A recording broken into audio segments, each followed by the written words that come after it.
Lalitha jewellery T நகர் இப்போ 1 இல்ல 2 showroom, மோர் space மோர் range. பிரம்மாண்ட திறப்பு விழா ஏப்ரல் 20 அன்று அதே உஸ்மான் ரோட் வளாகத்தில் லலிதா ஜுவல்லரியின் இன்னொரு ஷோரூம். ஆச்சி மசாலா எந்த சமையலும் ருசி தேடும் ரகசியம் 20 ரூபாய். ஒரு வருஷம் 2 வருஷத்துக்கான பிரச்சனை இல்லை, லைஃப் லாங் இனிமேல் அதுதான் நிற்கும். அப்படி இருக்கும்போது அதுக்கு ஒரு முட்டுப்புள்ளி வச்சு தானே ஆகும். எந்த பாதிப்பும் ஏற்படாது தமிழகத்துக்கு அப்படின்னு அமித்ஷா சொல்லியிருக்கிறதா எடப்பாடி பழனிசாமி சொல்றாரு. இல்லை, பாதிப்பு ஏற்படலைங்கிறது அது எக்ஸ்பிளைன் பண்ணிடலாமே, அதில் என்ன ரகசியம் இருக்குது? இந்த காலை உணவு திட்டம்ங்கிறத யோசிச்சு பார்த்தா நாங்களே நம்ம சாதாரணமாக நினச்சோம். நாங்கள் போய் துவைக்க வச்சோம், கலெக்டரும் நானும் போனோம். அன்னைக்கு பார்த்ததுன்னா அந்த குழந்தைங்களுடைய தாய்மார்கள் அவங்க அந்த ஜன்னலில் நின்றுக்கிட்டு அவங்க அழுததை பார்த்தா பசங்க வந்து நாங்கள் எங்கள் முன்னாடி தான் வந்து கேட்டாங்க. 100கணக்கான பசங்க வந்தாங்க. எங்கள் குடும்பமும் அதே மாதிரி நிலைமையில் இருக்குங்க அப்படின்னு சொன்னாங்க. நான் 2வது கட்டமாக உங்களுக்கு பண்ணி கொடுக்குறேன்னு சொன்னார். அதுலேருந்து 15 நாளில் பசங்களுக்கும் கொண்டு வந்தேன். கலைஞர்கிட்ட கொண்டு போய் அவர் காமிச்சிருக்கிறாரு. அப்புறம் அவர் கேட்டிருக்காரு இது எந்த இருக்குன்னு. போன வருஷத்துக்கு அவங்க தான் இருந்தாங்க. எனக்கு கொண்டு போய் முசாமிட்டு ஒரு காப்பி கொடுங்கன்ட்டு அனுப்பிச்சி விட்ருக்காரு. அந்த மாதிரியான ஒரு காலம் அதெல்லாம்.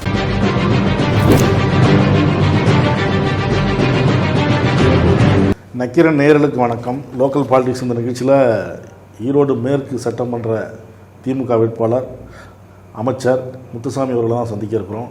அவரை வரவேற்போம். வணக்கம் சார். வணக்கம். கருப்பு பேட்ஜ் கொடுத்துருக்கீங்க. இன்றைக்கி முதலமைச்சர் சொன்னபடி அந்த எதிர்ப்பு தெரிவிக்கிறதுக்கு மட்டும் இல்லைங்க, அதுக்கு ஒரு முடிவு கட்டணும். அதாவது இதில் என்னன்னாக்க ஒரு ஃபேமிலி பிளானிங் அப்படிங்கிறது அன்றைக்கி மிக முக்கியமான ஒன்றாக இருந்தது. மக்கள் தொகை கட்டுப்பாடு அப்படிங்கிறது ஒரு நாட்டினுடைய முன்னேற்றத்துக்கு மிக முக்கியமானதாக இருந்தது. அதில் வந்து ஒன்றிய அரசு கொண்டு வந்த அந்த வழிமுறைகளை கடைபிடித்து நம்பர் 1 வந்து பண்ணினது தமிழ்நாடு. அப்படி பண்ணதுக்கு உண்டான தண்டனையை நாம் இப்போ அனுபவிக்கிறோமா அப்படிங்கிறது தான் இருக்கிற பிரச்சனை. இப்போ வந்து இவ்வளவு சீட்டுகள் எம்பி சீட்டு அதிகப்படுத்த போகும்போது நமக்கு நியாயமாக என்ன இருக்கோ அந்த அளவுக்கு பர்சன்டேஜ் கூட கிடைக்கணும். அந்த சீட்டினுடைய எண்ணிக்கைக்கு கூடுதலான சீட்டை நமக்கு கொடுக்கணும். பரப்பளவில் வித்தியாசம் வரப்போகிறது கிடையாது. எல்லா ஸ்டேட்டுக்கும் எல்லா பரப்பளவும் அதில் மாறப்போகிறது கிடையாது. மக்கள் தொகையில் மாறுறதுக்கு வாய்ப்பு இருக்குது. அந்தந்த ஸ்டேட்டு எடுத்திருக்கிற நல்ல ஒரு முயற்சியினால் மக்கள் தொகை ஒரு நியாயமாக கட்டுப்படுத்தப்பட்டு தமிழ்நாடு அதில் சரியாக பண்ணியிருக்கு. அதுக்கு உண்டான தண்டனையை அன்றைக்கி கொடுக்குறாங்க அப்படின்னா அப்போ வந்து நம்ம எங்கே இருக்கிறோம்னே காணாமல் போயிடுவோம். அப்போ வட மாநிலங்கள் ஒரு 2-3 ஸ்டேட்டு சேர்ந்தாவே எல்லாமே பாஸ் பண்ணிட்டு போக முடியும், எல்லாமே பண்ணிட முடியும். அப்படி இருக்கிற பொழுது தமிழ்நாட்டினுடைய நிலை என்ன? இதை மனு முதலமைச்சர் அவர்கள் முன்னெடுக்கிறார்கள். இது ரொம்ப முக்கியமான ஒன்று. இது வந்து அரசியலோ கட்சியோ அதுக்கெல்லாம் அப்பாற்பட்டு தமிழ்நாட்டினுடைய எதிர்காலம். நீங்கள் வந்து 1 வருஷம் 2 வருஷத்துக்கான பிரச்சனை இல்லை, லைஃப் லாங் இனிமேல் அதுதான் நிற்கும். அப்படி இருக்கும்போது அதுக்கு ஒரு முற்றுப்புள்ளி வச்சு தானே ஆகணும். திமுக இந்த அளவுக்கு பதட்டப்படுது.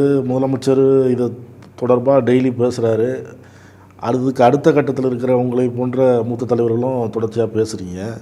ஆனால் எந்தவித பதட்டமும் இதில் காட்டலையா திமுக?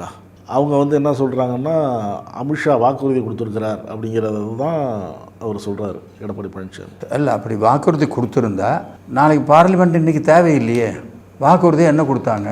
அந்த வாக்குறுதி என்னவாவது சொல்லணும். எந்த பாதிப்பும் ஏற்படாது தமிழகத்துக்கு அப்படின்னு அமித்ஷா சொல்லியிருக்கிறதா எடப்பாடி பழனிசாமி சொல்கிறார். இல்லை, பாதிப்பு ஏற்படலைங்கிறது அது எக்ஸ்பிளைன் பண்ணிடலாமே, அதில் என்ன ரகசியம் இருக்குது? அதில் ரகசியமாக ஒன்றும் வச்சுக்க வேண்டிய அவசியமே இல்லையே. அதை எக்ஸ்பிளைன் பண்ணி இந்த மாதிரி இருக்குது, அதனால் தமிழ்நாட்டில் இருக்கிற ஜனங்க பதட்ட வேண்டாம்னா நம்மளும் பேசாமல் விட்டுட்டு போக போகிறோம். இப்போ நாங்கள் என்ன யோசிக்கிறோம்னாக்க நமக்கு இருக்கிற அளவுக்கு அதே வந்து அளவில் இப்போ நமக்கு வந்து ஒரு 20% கூடுதுன்னா அந்த 20% நமக்கு கூடணும். இதில் குறைக்கிறதுக்கு உண்டான வழியை அவங்க பண்ணக்கூடாது. இப்போ அதர் ஸ்டேட்டுக்கெல்லாம் வந்து கூடுது, ரொம்ப கணிசமாக கூடுது. அது மாதிரி இருக்கக்கூடாது. அங்கே வந்து இப்போ 60 சீட் இருக்கிறவங்களுக்கு அது 60க்கு உண்டான ஒரு பர்சன்டேஜை கூட்டிடலாம். நமக்கு வந்து 39 + 1 40 இருக்குனாக்கா 40க்கு உண்டான பர்சன்டேஜை கூட்டிடலாம். அந்த மாதிரி கூட்டிடலாம். இப்போ எல்லா ஸ்டேட்லேயும் ஒரே மாதிரியான ஜனத்தொகை எண்ணிக்கையில் ஒன்றும் இல்லை இப்போது. அதனால் அந்த மாதிரி வந்து பண்ணிட்டு போகிறது தான் சரியாக இருக்கும். நம்ம தொகுதிக்குள்ளே வருவோம். கடந்த 5 ஆண்டுகால திராவிட மாடல் ஆட்சி இந்த தமிழகத்தில் எந்த தாக்கத்தை ஏற்படுத்தியிருக்கு உங்கள் பார்வையில்? அதாவது தமிழ்நாட்டை பொறுத்தவரையிலும் மாண்புமிகு தமிழ்நாடு முதலமைச்சர் எடுத்த ஒவ்வொரு நடவடிக்கையும் ஏதாவது ஒரு குடும்பத்தில் ஒரு ஹெல்ப் கிடச்சி அவங்க லைஃப்பில் முன்னால் வர்றதுக்கு அவங்களுக்கு இருக்கிற பிரச்சனை தீர்க்கறதுக்கு உண்டான திட்டங்களாகத்தான் ஒரு பக்கம் போச்சு. திட்டங்களை எல்லாம் ஒரே மாதிரியாக நம்ம கொண்டு போகலை. அன்னைக்கு இருக்கிற பிரச்சனைகளை தீர்க்கறதுக்கான சில திட்டங்கள், எதிர்கால சமுதாயத்திற்காக பல திட்டங்கள், இருக்கிற கட்டமைப்பை ஒழுங்கு பண்ணுவதற்கான திட்டங்கள், எதிர்கால சமுதாயத்திற்கு வேலைவாய்ப்பு இப்படி கிடைப்பதற்காக தொழில்துறையில் திட்டங்கள், இது எல்லாமே சீர்தூக்கி பார்த்து சமமாக ஒவ்வொன்றையும் செய்தார். இப்போ இம்மீடியட்டாக அப்படிங்கிறப்போ பெண்கள் ஏன் பெண்களுக்கு கொடுக்க வேணும்னு அவர் நினச்சாருன்னா, ஒரு இப்போ உதாரணத்துக்கு நம்ம சொல்கிறோம்னாக்க மகளிர் உரிமை திட்டம் அப்படின்னாக்க இப்போ ஏறத்தாழ 1,31,00,000 பேர்த்துக்கு மேலே போயிட்டுருக்கு.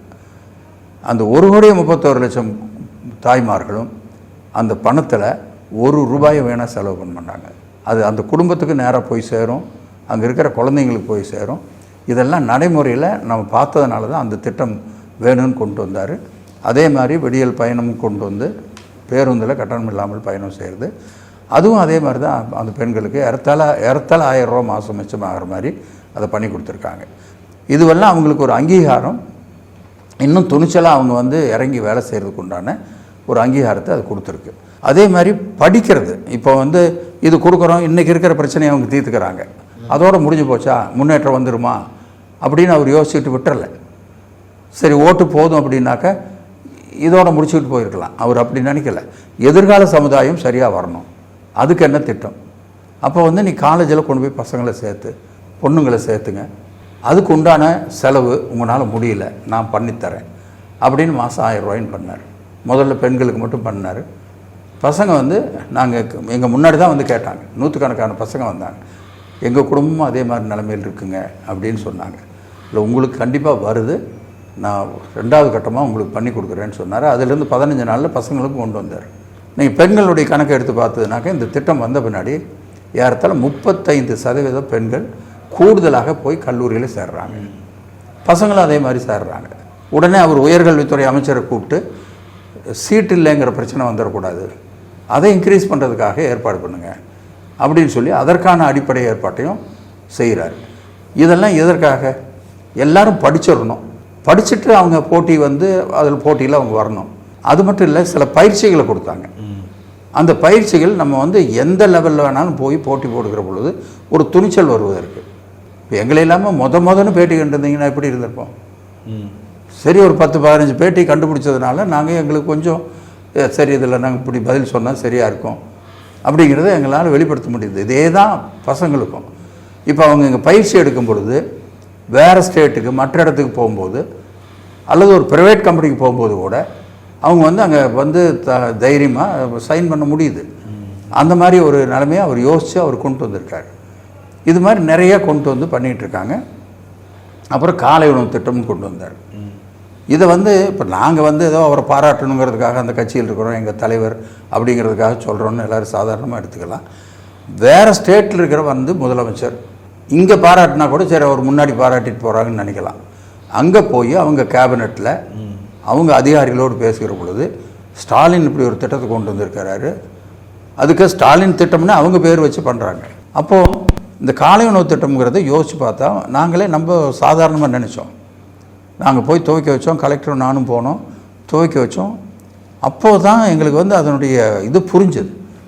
அந்த கூட்டம் வருவாங்க, அன்னைக்கு பார்த்ததுன்னா அந்த குழந்தைங்களுடைய தாய்மார்கள் அவங்க ஒன்று அம்மா வந்திருக்காங்க, இல்லைன்னா பாட்டி வந்திருக்காங்க.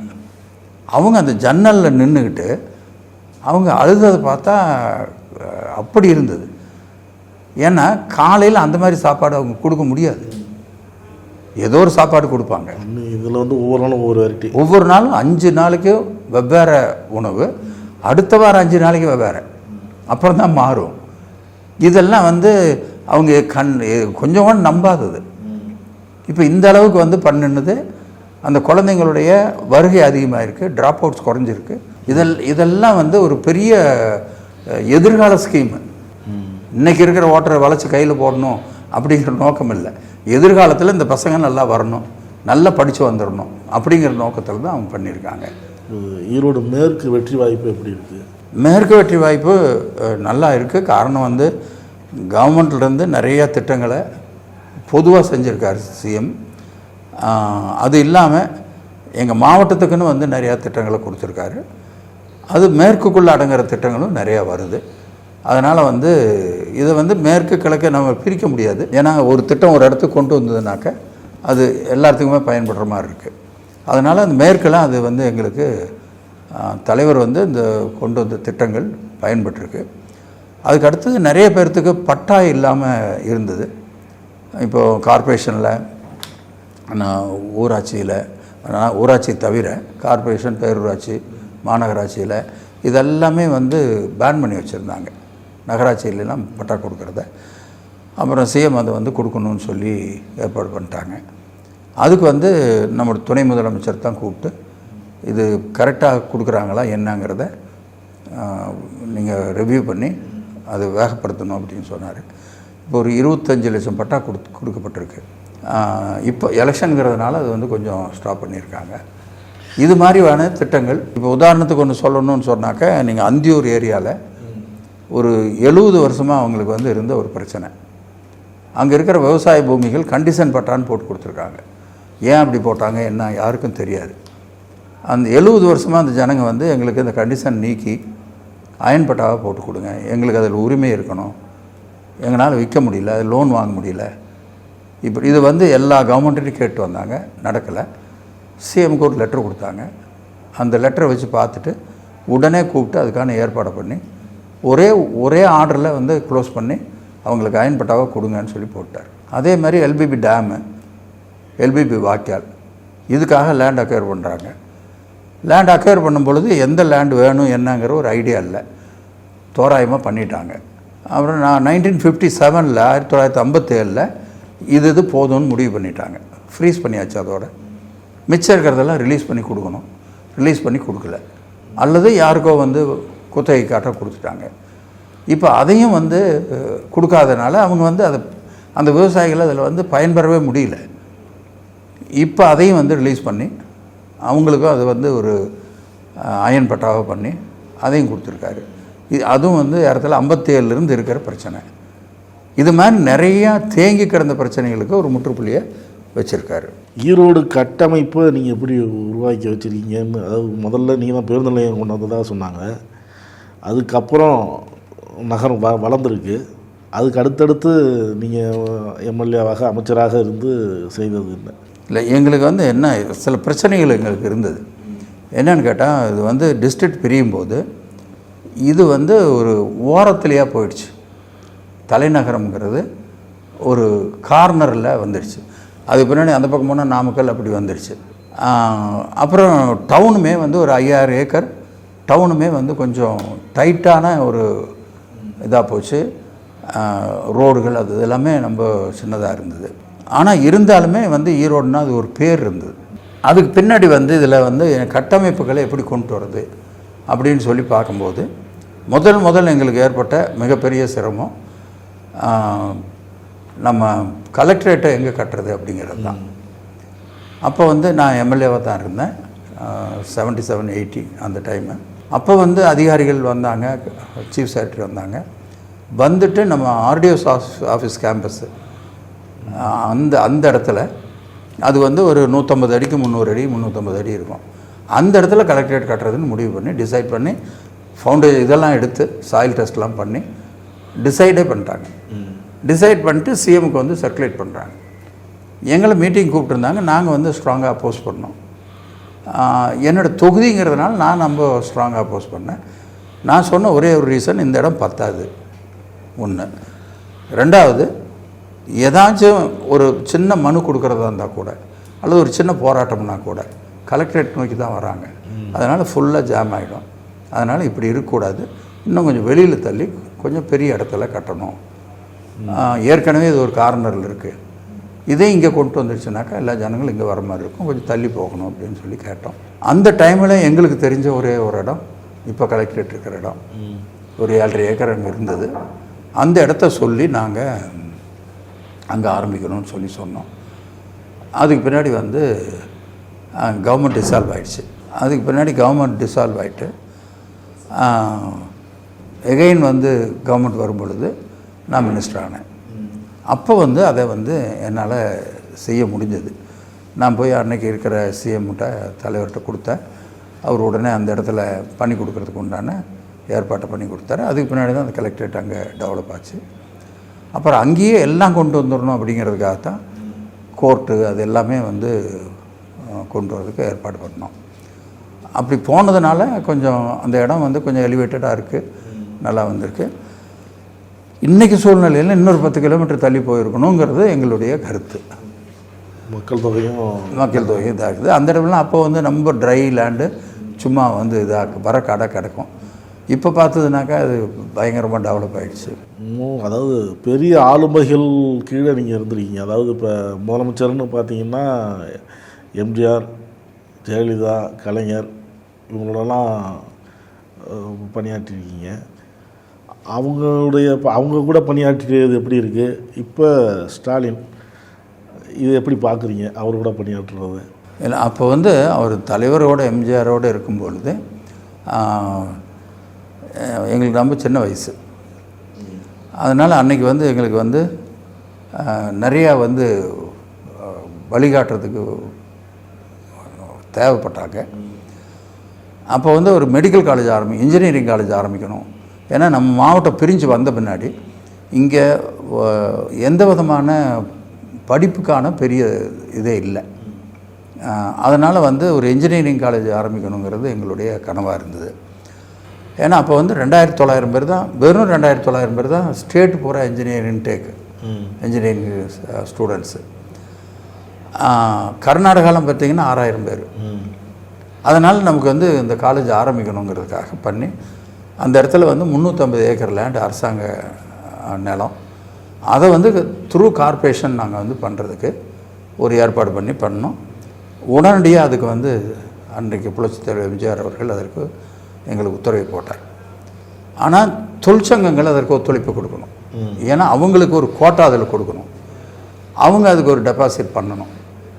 அதை வந்து அவங்க போராட்டம் பண்ணாங்க. இல்லை, நாங்கள் அந்த டெபாசிட் பண்ண முடியாது, நம்ம சின்னது தான், பட் இருந்தாலுமே நாங்கள் பண்ண முடியாது, நீங்கள் வந்து கவர்மெண்ட்லேருந்து போட்டுக்குங்க அப்படின்னு சொன்னாங்க. அதை வந்து நாங்கள் போட்டாக்கா அவங்களுக்கு சிரமங்கிறத நாங்கள் யோசிச்சுட்டு இருந்தோம்.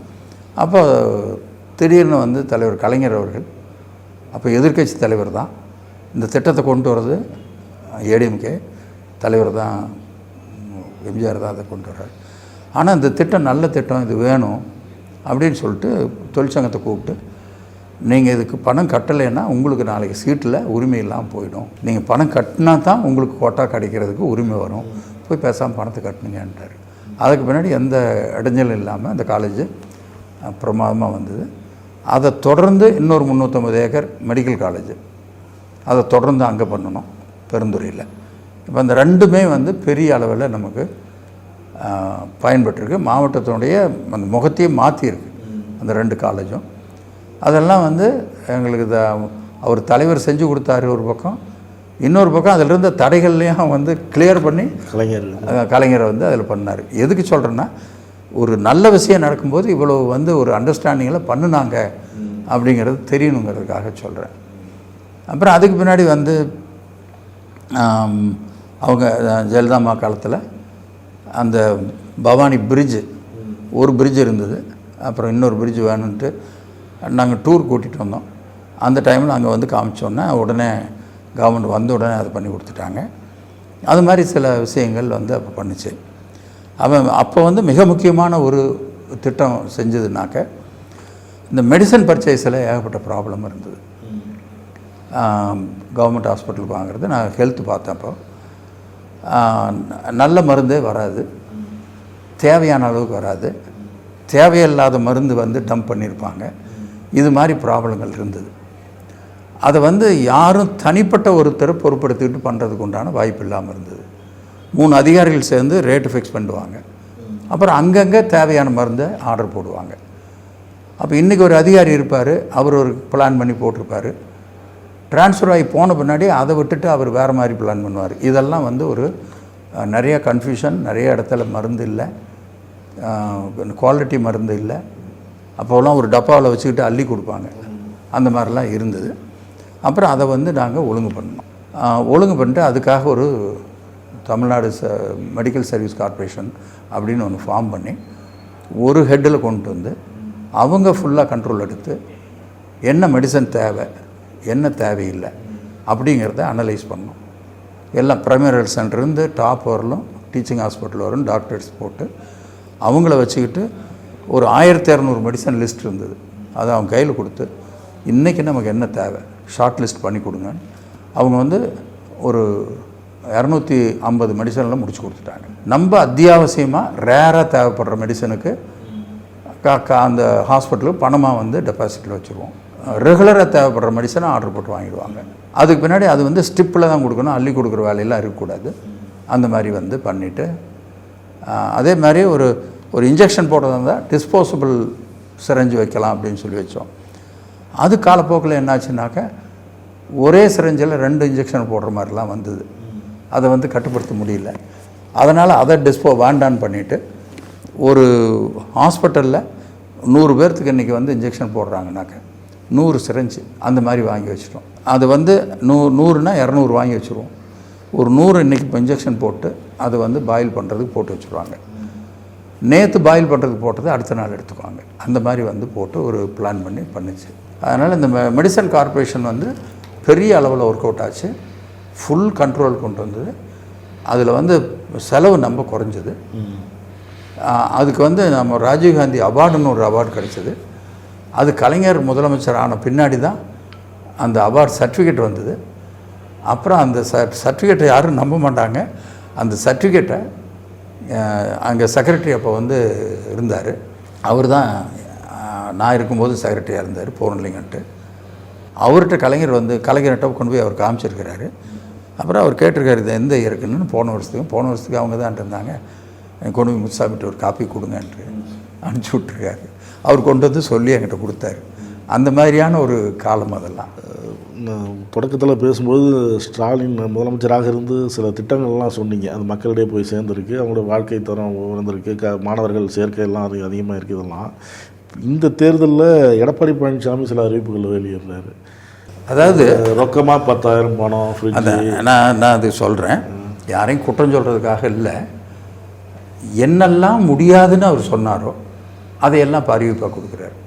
1000 ரூபா மகளிர் உரிமை தொகை இது கொடுக்க முடியுமா அப்படின்னு சட்டமன்றத்திலே பேசினார்.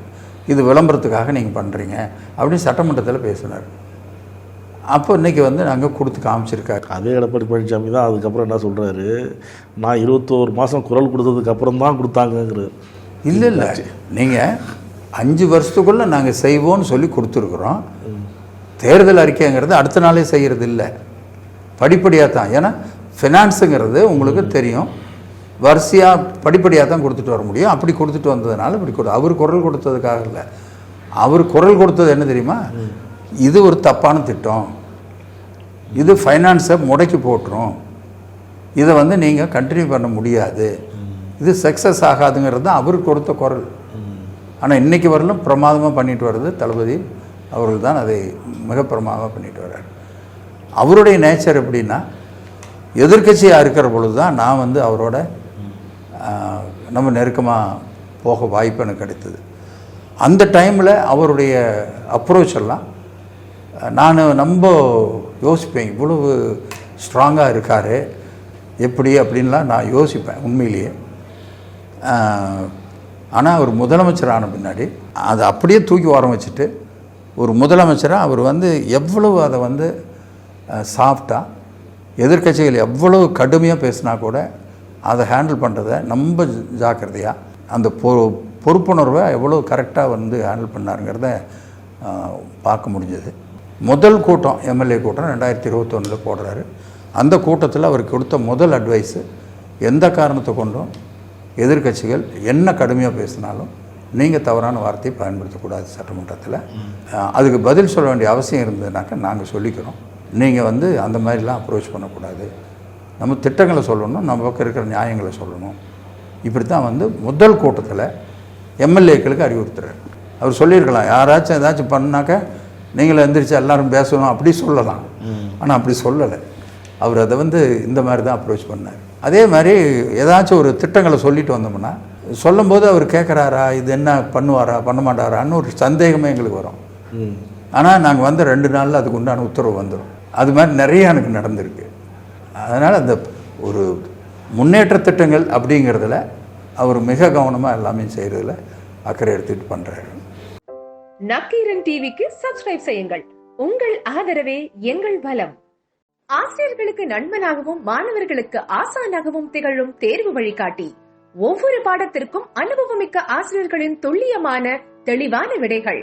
CNC இருக்கு, தேர்வு பயம் எதற்கு? இது தீரன் பப்ளிஷிங் ஹவுஸ் விற்பனை வெளியீடு.